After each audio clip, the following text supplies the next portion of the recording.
Hey guys, Bart from TST Industries here. In this video, we're going to show you the installation of our new fresh TST Industries integrated taillight on this Kawasaki Z125 Grom Killer. Probably going to get some hate mail for that one.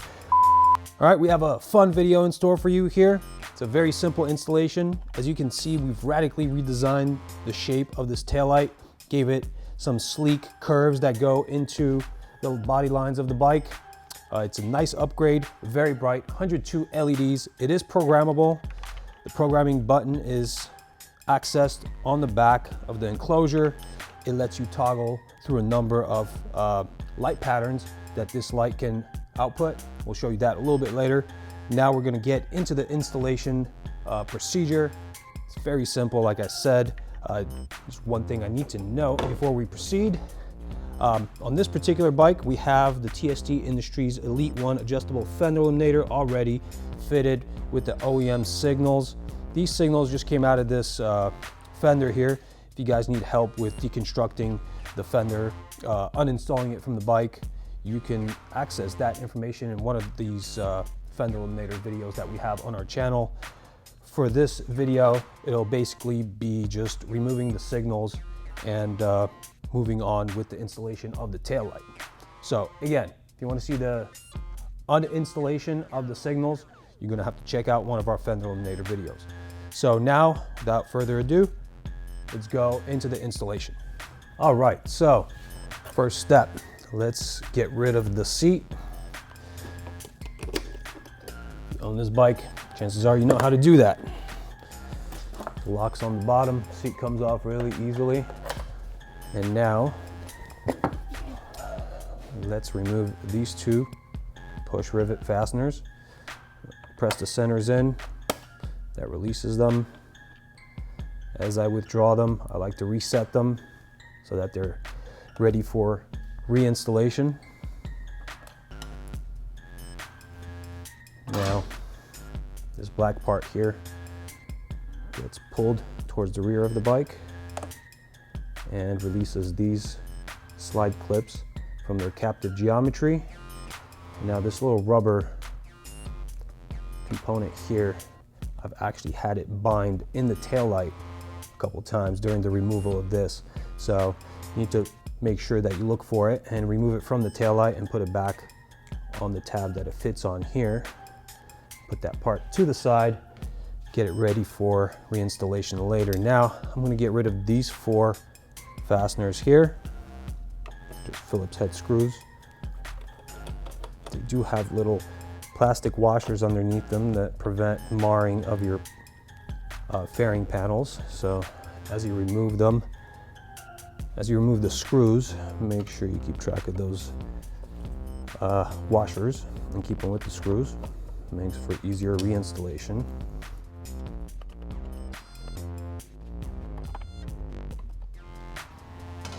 All right, so now we will need to release the rivet push fastener that is attached to this panel and this panel. They're mating parts. So I'm gonna hop on over to your guys' side here. You need to pry away on all of this and clear it from its bottom clip. There's a feature here. You guys can see, let me point that out clearly. This feature here sits around the back of this component, so we need to clear it from that. And then the friction fastener that I was talking about is right here. This panel fits into a rubber grommet there, so we're basically pulling straight away.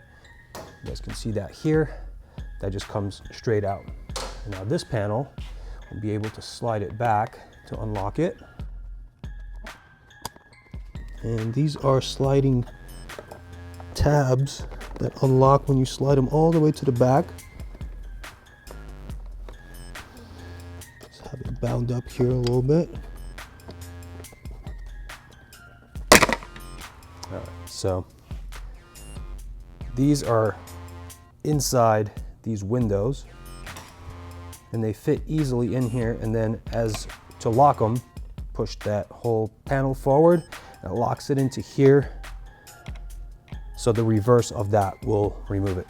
Okay, I'll do that on the other side as well.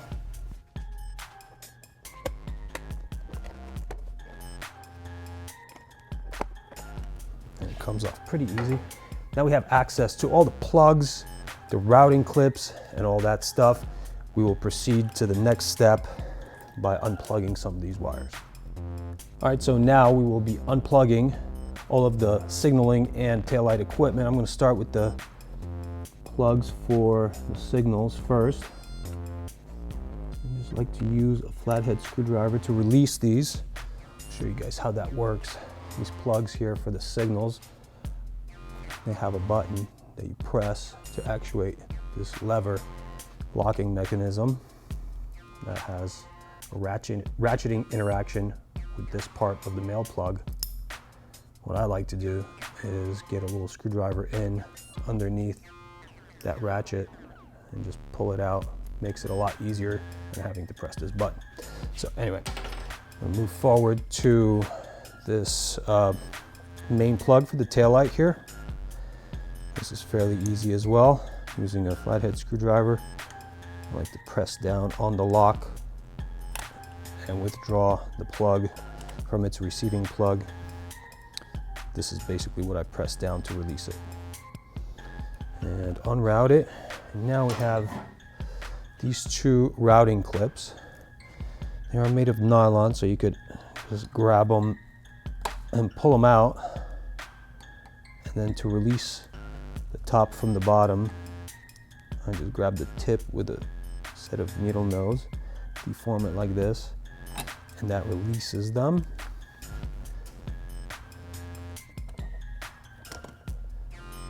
Do that for both of these.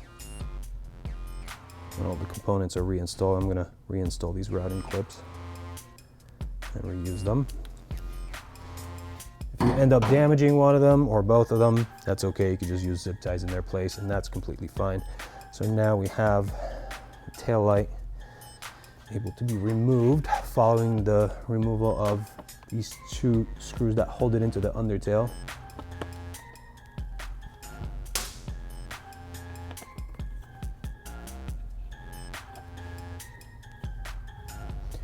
Now the taillight will be free.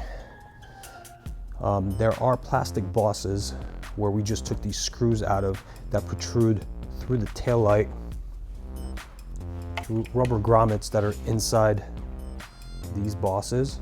So we'll need to lift up on the light like this to clear it from the bosses before we pull it back towards the rear of the bike.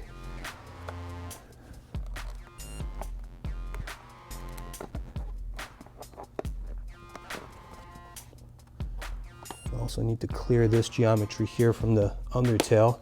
Make sure that the light actually fits into the undertail.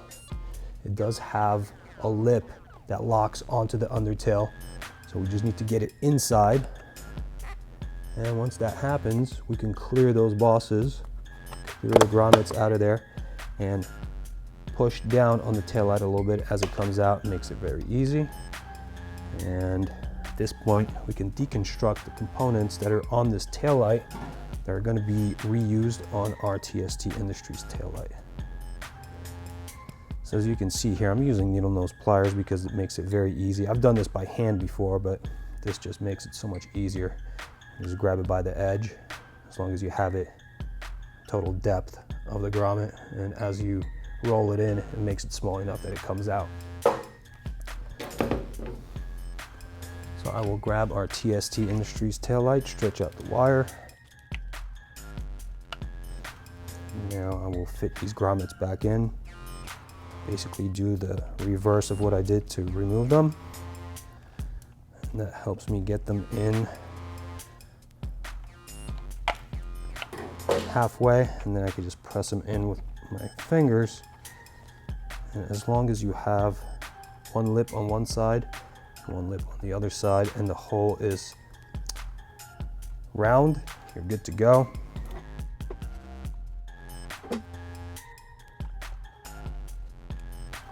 All right, so that's ready to go. Another part we need to peel off from this light are these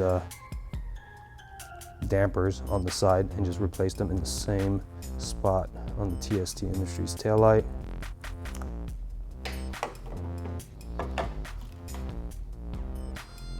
They are preformed, so they're very easy to locate on the light. Now you want to make sure that you put them exactly in the same spot. They are not absolutely essential, but they do actually isolate some of the vibration that conducts from the motorcycle into your taillight. So I recommend reusing them. They're here and at your disposal, so might as well.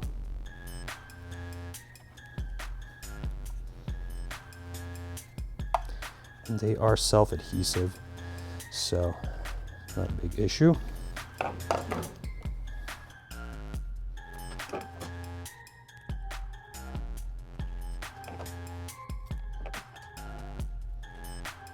All right, looks like I have the light reconstructed.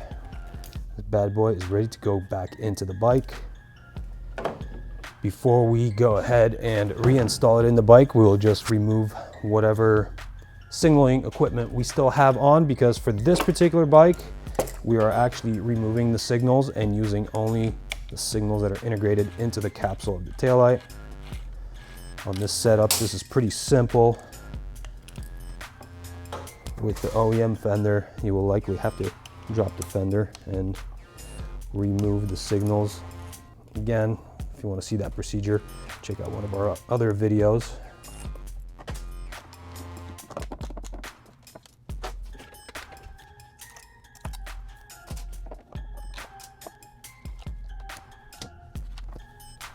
All right, I'll put these to the side and we will proceed to the next step, which is to reinstall the taillight into the tail. So the installation of the actual taillight in the bike will be a breeze. It's all plug and play, pretty much the same geometry as the OEM taillight. So we will begin by placing the taillight in under the subframe, between the subframe and the undertail, making sure that we don't snag any wires or geometry. And we will get these grommet features ready for insertion over those bosses. Before I move ahead, I'm gonna split off my signal wires off to the right side of the bike so I can just route them into their respective plugs.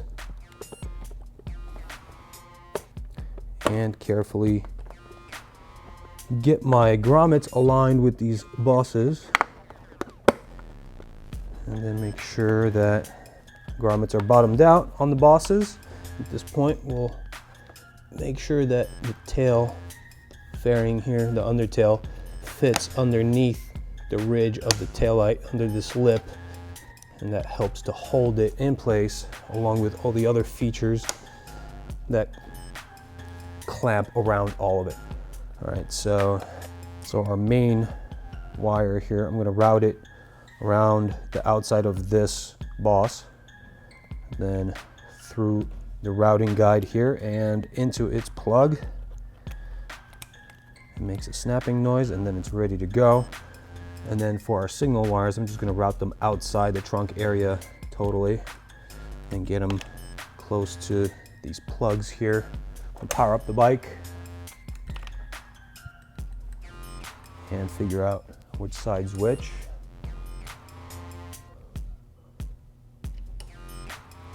Okay, I have them in reverse, so I'm just gonna switch them around. That's my left signal. That's my right signal. Okay, right signal, left signal. All right, we're good to go here. I'm gonna grab the screws that came out of the tail light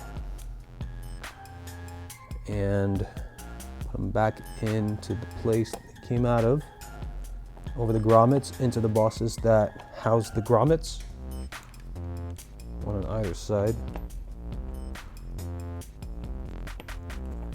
Once those are bottomed out, just give them a quarter turn, lock them in place. You don't want to over tighten these. That's all set.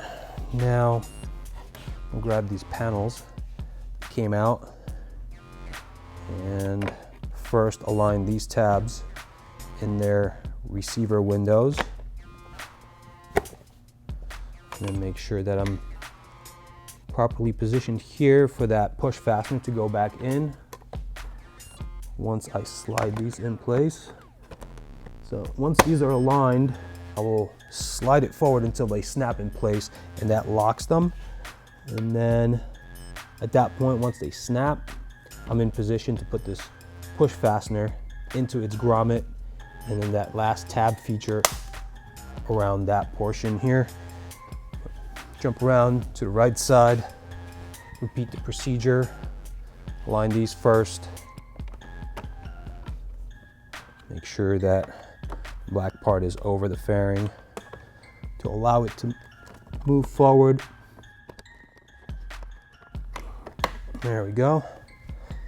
And now friction fastener, tab feature. That's good to go. I'm going to replace the 4 Phillips screws with the plastic washers that held all this together. I'm not going to tighten it just yet. Just get them threaded up.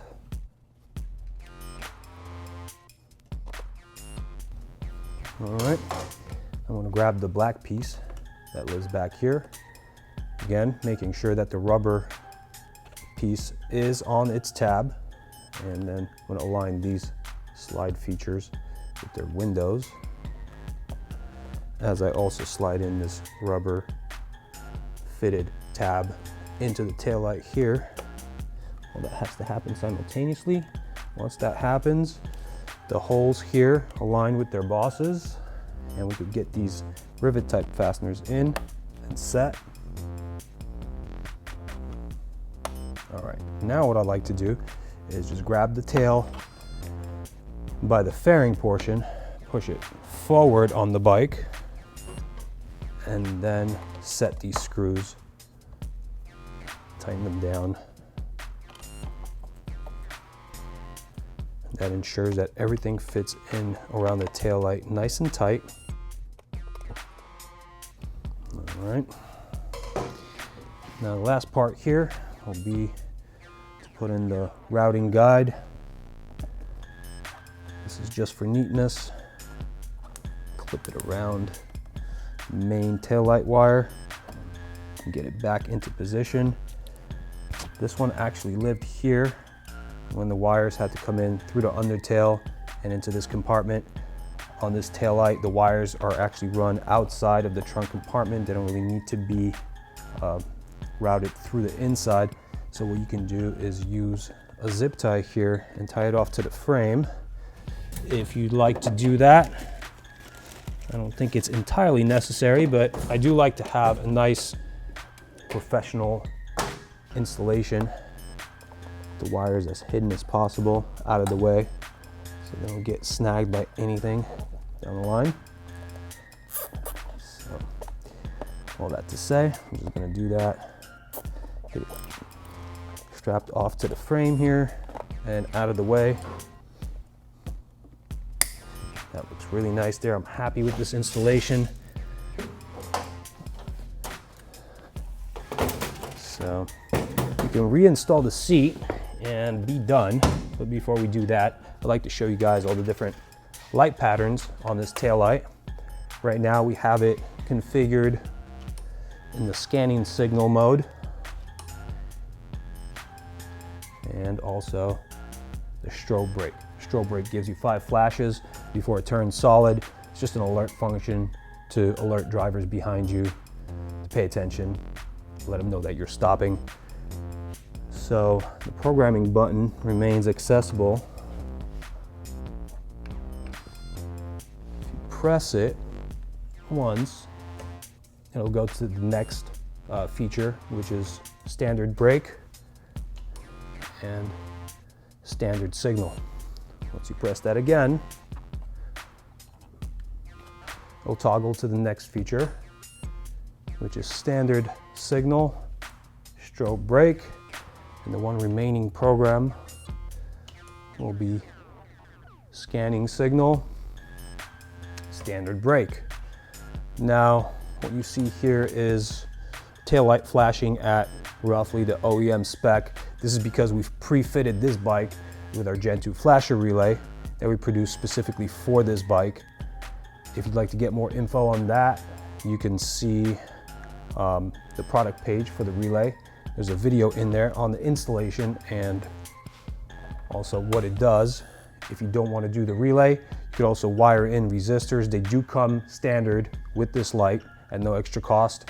If that's the route you're going to take, it's totally up to you. I do recommend using the relay. It's a little bit of a nicer installation and also simpler, and you don't end up with dangling heated elements inside your trunk compartment. All right, so at this point we're done and this bike is ready to go. Hope you guys enjoyed this video. If you have any questions, comments, concerns, please place them below in the comment feed. Other than that, we're done. See you guys next time.